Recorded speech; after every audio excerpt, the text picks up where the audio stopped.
पूरे सच्चे दरबार की। अगर आपके देवी देवता रूठ गए हैं तो उनको कैसे बनाना है?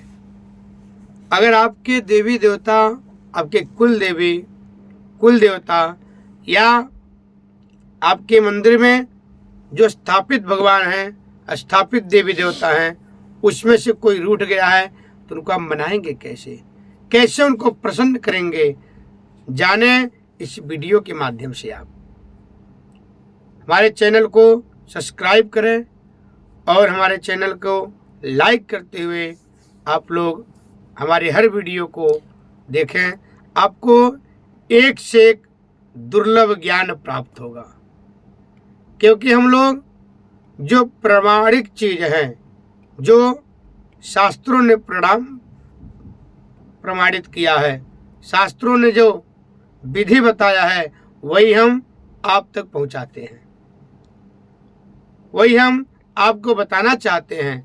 हमारा शास्त्र क्या कह रहा है, कैसे हमें अपने देवी देवताओं को प्रसन्न करेंगे शास्त्रों के माध्यम से, कैसे हम अपने कार्य को आगे बढ़ा सकते हैं।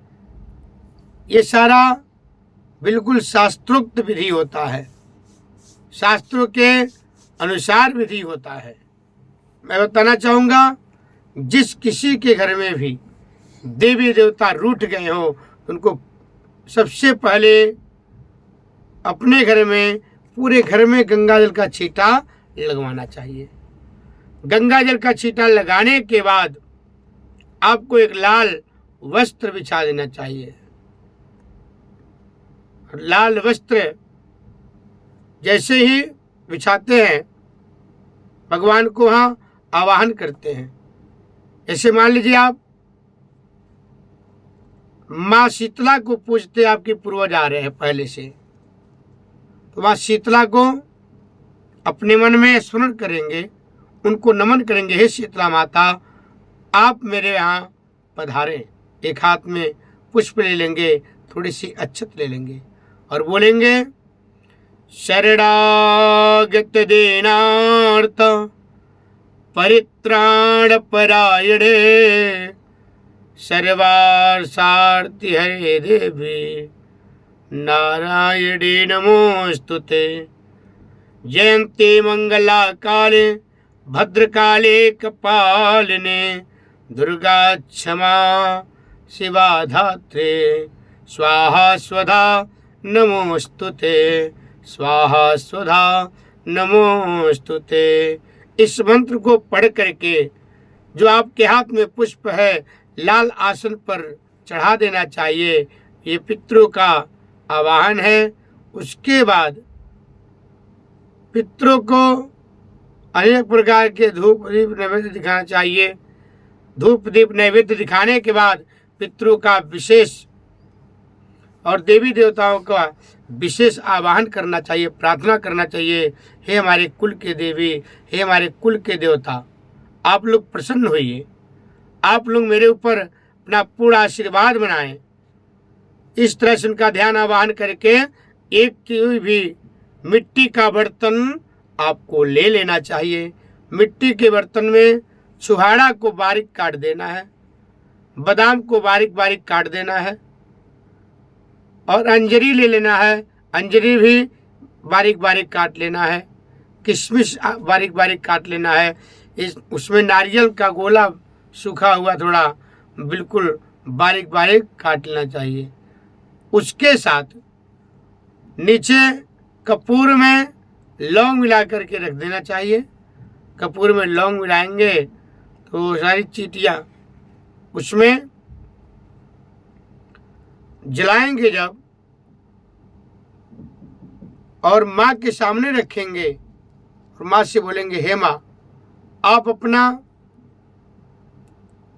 पूजा शुभ कार्य करें, आप अपना भोग शुभ कार्य करें। हे माँ, मैं तो दीन दुखी हूँ, मैं तो आपका बालक हूँ, आप मेरा कल्याण करो माँ।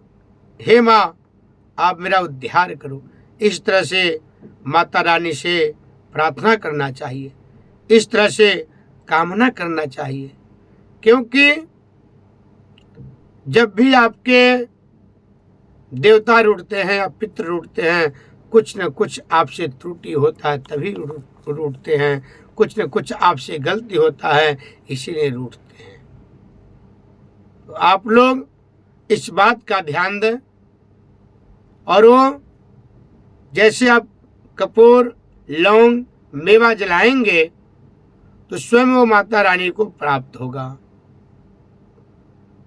माता रानी को प्राप्त होगा और माता रानी आपके देवी देवताओं को ला करके उनको प्रसाद ग्रहण करेंगी। कलावा का वस्त्र उनको चढ़ाना है। इसी प्रकार से आपको ये सारी क्रिया करना है। और इसके बारे में अगर विशेष विधि विधान आपको जानकारी प्राप्त करना है तो आप मेरे से कांटेक्ट करके अपने देवी देवता को प्रसन्न करने का सारा विधि विधान जान सकते हैं। क्योंकि बिना विधि से किया हुआ कोई भी कार्य लगता नहीं है। हर काम के लिए नियम बनाया गया है, विधि बनाया गया है, उसी के अनुसार आपको सब काम करना चाहिए। और पितरों का कार्य, देवी देवताओं का कार्य तो बिल्कुल नियम और विधि विधान से होना चाहिए। तभी आपका पूजा सफल होगा, तभी आपके घर में वृद्धि होगी, तभी आपका कार्य क्षेत्र आगे बढ़ेगा। इस प्रकार से माता रानी का कृपा अवश्य प्राप्त करना चाहिए।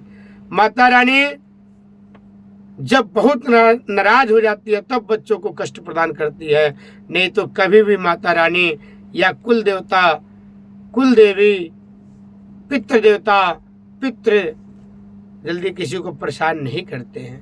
बहुत ज़्यादा अगर कोई भूल हो गया हो, बहुत बड़ी कोई ऐसी बात हो गया है, उसी से पूरे घर में आपस में भी द्वेष हो जाता है, आपस में भी मनमुटाव हो जाता है। क्योंकि आपके देवता नाराज हैं, आपके देवी देवता रुष्ट हैं। तो आप लोग बहुत ही अच्छी तरह से विधि विधान से अपने देवी देवताओं को प्रसन्न कर सकते हैं। मंत्रों के द्वारा प्रसन्न कर सकते हैं। कुछ ऐसा विधि है, विधि के द्वारा भी प्रसन्न कर सकते हैं। तो आप इस प्रकार से हमारे बताए हुए विधि को अपने आप भी कर सकते हैं, नहीं तो आप हमारे द्वारा भी करवा सकते हैं। और बाद में आप इसको ले जाके प्रवाहित कर देना चाहिए और फूलों को माता रानी को चढ़ा देना चाहिए। और जो आप मेवा को काट करके जलाते हैं कपूर लौंग में, उसको भी ले जा करके किसी जल के स्थान पे सिला देना चाहिए, विसर्जन करना चाहिए। अगर कोई जमुना या गंगा का नदी वहाँ नहीं है तो इसको किसी साफ सुथरे जगह के पेड़ के नीचे रख देना चाहिए। आप लोग अपने पितरों को नियम बना लें, प्रत्येक दिन भोग लगाना है। देवी देवताओं का, कुल देवी कुल देवताओं को प्रत्येक दिन भोग लगाना है। जैसे आप मंदिर में और भगवान का प्रत्येक दिन पूजा करते हैं, कान्हा जी का, माता रानी भगवती दुर्गा जी का, भगवान विष्णु का, तो इस प्रकार से आप लोगों को नियम पूर्वक प्रत्येक दिन करना चाहिए पितरों का और देवी देवताओं का। क्योंकि आपके घर में तो आ गए हैं देवी देवता और पितृ, अगर उनका सेवा नहीं करेंगे तो रुष्ट हो जाते हैं। जैसे आपके घर में कोई अतिथि आ गया है, आप उसका सेवा सत्कार नहीं किए, उसके साथ उठे बैठे नहीं, उनके खाने का व्यवस्था नहीं किए, नाश्ता की व्यवस्था नहीं किए, और आपके यहाँ 2-2 दिन रह रहे हैं, 3-3 दिन रुके हुए हैं, तो आप क्या, इससे बहुत बड़ा हानि होगा।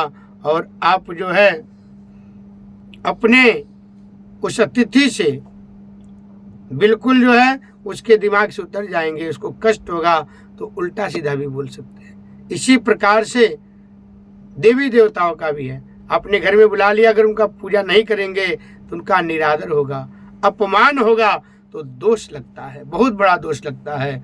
वो दोष लगते ही आपके घर में पूरा विद्रोह फैलने लगेगा, आपके घर में सब लोग आपस में मतभेद करने लगेंगे।